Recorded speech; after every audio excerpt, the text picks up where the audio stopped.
Hello বন্ধুরা, আমার ছোট্ট ব্লগে তোমাদের সবাইকে স্বাগত জানাই। তো দেখো, আমরা সবাই মিলে আজকে নারাজলের রাজবাড়ি বেড়াতে যাচ্ছি। আমি মামা বাড়ি বেড়াতে এসেছিলাম, সেখান থেকেই সামনে। তো দেখো, এই যে পেছনে ভাই বোন দুজনেই আসছে, 4 জন মিলে আমরা যাচ্ছি। তো চলো তোমাদেরকে শেয়ার করছি। এই যে দেখো, নদীর ধারে চলে এসেছি, নৌকায় করে আমাদের ওপাশে যেতে হবে। তো প্রথম আমি নৌকায় চাপবো, খুব ভয় করছিল। তো দেখো নৌকায় উঠে তো দেখো বন্ধুরা, নৌকায় উঠে পড়েছি। ভগবান ভগবান করে নৌকাটা মাঝ জলে চলে এসেছে।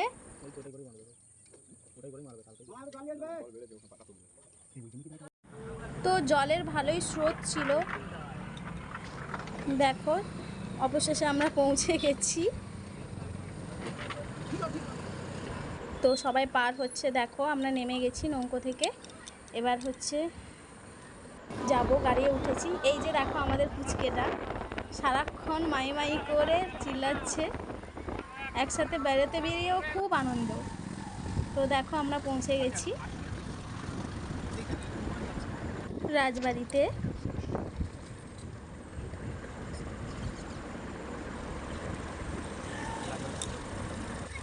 এই যে দেখো না, এবারে 4 জনে মিলে এই যে নেমে পড়েছি একসাথে। এবারে এই যে ভেতরটা আমরা প্রবেশ করব, তোমাদের সাথে সবটা শেয়ার করব। এটা সামনের দিকটা প্রায় ভগ্নপ্রায় অবস্থায় চলে এসেছে। প্রায় অনেকগুলো জায়গায় রেড জোন করে রেখেছিল, যেখানে প্রবেশ নিষিদ্ধ ছিল। তো এই যে ঘুরে দেখাচ্ছি, চলো। এগুলো সব তালা দেওয়া ছিল। এবার আমরা অন্দরমহলের দিকে যাব, চলো। এই যে প্রথমে ভাই এগোচ্ছে, তারপরে এই যে আমরা হেঁটে ভেতরের দিকে যাচ্ছি।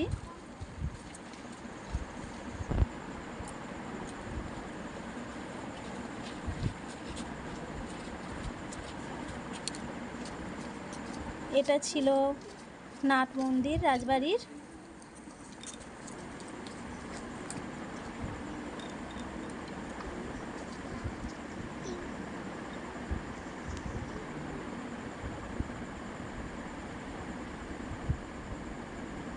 ওই যে দেখো, ওখানটা প্রায় ভগ্নপ্রায় অবস্থায় এসেছিল, তাই ওখানটা রেড জোন করে রেখেছে। ওখানে একটা দুর্গা মন্দির লেখা ছিল, তাই গিয়েছিলাম যদি মা থাকেন ভেতরে। তো দেখলাম ওটাও চাবি লাগানো, মা ছিল না। তো এবারে ভেতরে দেখলাম একটা বিশাল পুকুর, রাজবাড়ির ঠিক পেছনটাতেই এটা। তো এটা ছিল হাওয়া মহল, যেখানে রাজা এসে হাওয়া খেতেন। তো ওখান থেকে এই যে দেখো আমরা বেরিয়ে পড়েছি। এগুলো ছিল শিব মন্দির রাস্তার ধারে। তো দেখো, এটা ছিল নারাজলের রথ।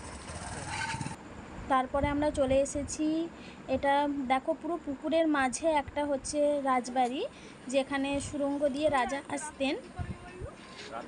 রাজবাড়ি থেকে এখানে সুড়ঙ্গ থাকতো। পুরোটাই দেখো জলের মাঝে রয়েছে।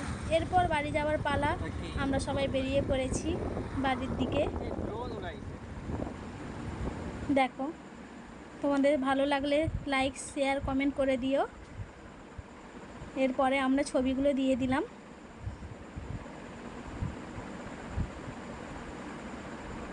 তোমরা সবাই ভালো থেকো, সুস্থ থেকো। তোমরা সবাই আমার পাশে থেকো, সাপোর্ট করো, ভালোবাসা দিও। তোমাদের ভালোবাসায় যাতে আগামী দিনে অনেকটা এগিয়ে যেতে পারি। ধন্যবাদ।